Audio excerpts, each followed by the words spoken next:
हम अपने लिए बहुत रोते हैं। हम अपने लिए खुदा के सामने बहुत गिड़गिड़ाते हैं। हम अपने और अपने परिवार की जीवन की ज़रूरतों को पूरा करने के लिए, जो हमसे कई बार नहीं हो पाती, प्रभु के सामने बैठकर हम अपने लिए बहुत रोते हैं। हम चाहते हैं कि हम आशीषित हों। हम चाहते हैं कि हमारे परिवार में हमारे बच्चे ऊंचाई पे पहुंचे। हम खुद आत्मिक जीवन में बहुत ऊंचाइयों को छुए। और हम कहीं ना कहीं हमारी प्रार्थनाएं भी वैसी प्रार्थनाएं नहीं हैं, लेकिन हमारी प्रार्थनाएं आजकल स्वार्थी प्रार्थनाओं में बदलते जा रही है। हम केवल अपने तक ही केंद्रित होकर रह गए हैं, अपने आप तक ही केंद्रित होकर रह गए हैं। लेकिन अब हमारी प्रार्थना, हम अपने कलीसिया के लिए प्रार्थना नहीं कर पा रहे हैं, हम अपने अगुओं के लिए प्रार्थना नहीं कर पा रहे हैं, अपने से जुड़े लोगों के लिए प्रार्थना नहीं कर पा रहे हैं, या अगर हम कर भी रहे हैं तो हम उस बोझ के साथ अपने लोगों के लिए प्रार्थना नहीं कर पा रहे हैं। या हम अगर उनके लिए बोझ से प्रार्थना कर भी पा रहे हैं तो कितने लंबे समय तक हम उनके लिए बोझ से प्रार्थना कर रहे हैं। लेकिन जितने बोझ के साथ हम अपने और अपने परिवार के लिए करते हैं प्रार्थना, उतने बोझ के साथ हम लोगों के लिए नहीं कर पा रहे हैं। लेकिन जब नहम्याह उसका पहला अध्याय उसके 3 पद में लिखा हुआ है, उन्होंने मुझसे कहा, जो बचे हुए लोग बंधुआई से छूटकर उस प्रांत में रहते हुए बड़ी दुर्दशा में पड़े हुए हैं, उनकी निंदा होती है। यरूशलेम की शहरपनाह टूटी हुई है, फाटक जले हुए हैं।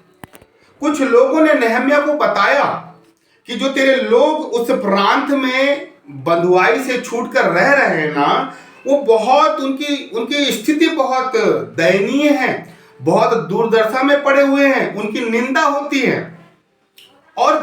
और यरूशलेम की शहरपनाह टूटी हुई है, फाटक जले हुए हैं, जिसके चलते वहां से जितने लोग वहां से गुजर रहे हैं, वो लोग बंधुआई में छूटे हुए लोगों की निंदा कर रहे हैं।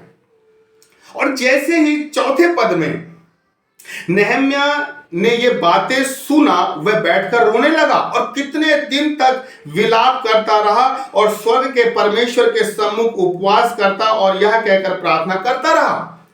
जैसे ही नहम्याह ने अपने लोगों की दुर्दशा सुनी कि उनकी निंदा हो रही है, उनको बुरा भला बोला जा रहा है, फाटक जले हुए हैं, उनकी बड़ी दयनीय स्थिति है, तो मेरे प्रियो, नहम्याह खुश नहीं हुआ कि चलो भाई, उनकी जैसी भी दुर्दशा है, मैं तो कम से कम राजा के पास हूं, मेरे को तो 2 वक्त की रोटी मिल रही है, मेरे साथ तो बढ़िया अच्छा है, मेरे परिवार के साथ तो सब चीजें अच्छी हो रही है, उनकी स्थिति है वो जाने। नहम्याह ने कभी इस स्वार्थीपन से नहीं सोचा कि मैं अच्छी कंडीशन में हूं और वो लोग बुरी कंडीशन में हैं, उनसे मुझे फर्क नहीं पड़ता, वो कैसी स्थिति में क्यों ना रहे, मैं तो अच्छी स्थिति में हूं। लेकिन बाइबल कह रही है, जैसे ही उसने अपने लोगों की दुर्दशा को सुना, वो रोने लगा। उपवास के साथ परमेश्वर के पास ना जाने कितने दिनों तक वो प्रार्थना करता रहा। क्या आज ऐसे लोग हमें देखने मिलते हैं जो अपने लिए आंसू नहीं बहाते, अपने लोगों के लिए आंसू बहाते हैं? जब हम किसी अपने जरूरतमंद भाई को हम देखते हैं जिसकी स्थिति खराब है, जिसके पास नौकरी नहीं है, जिसके पास अभी रोजी रोटी नहीं है, या जो बीमारी में है, जो दुर्दशा में पड़ा हुआ है, तो कितने ऐसे लोग हैं जो अपनी स्थिति को छोड़कर, अपने दुख को भूलकर वो सामने वाले के लिए प्रार्थना करते हैं। एक उपवास का दिन ठहराकर लगातार उन व्यक्तियों के लिए प्रार्थना करते हैं। दूसरों के दुखों में, दूसरों की दुर्दशा में कितने लोग हैं जो शामिल होते हैं और प्रार्थना करते हैं।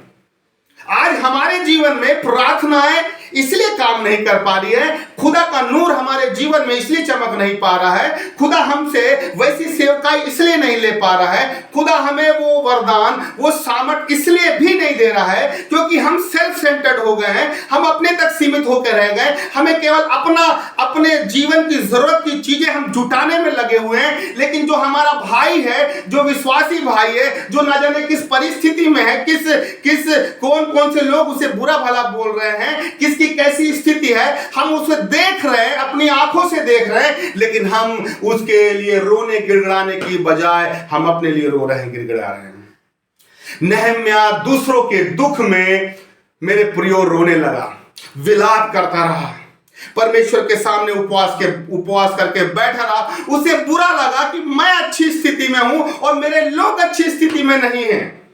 कितने लोग हैं जो आज ये सोचते हैं कि प्रभु मैं अच्छी स्थिति में तो मैं हूं, लेकिन दूसरे अच्छी स्थिति में नहीं है, उनके लिए मैं पैसों की मदद नहीं कर सकता, उनके लिए मैं जरूरत की चीजें नहीं जुटा सकता, लेकिन मैं कम से कम उनके लिए उपवास का दिन ठहराकर प्रार्थना तो कर सकता हूं।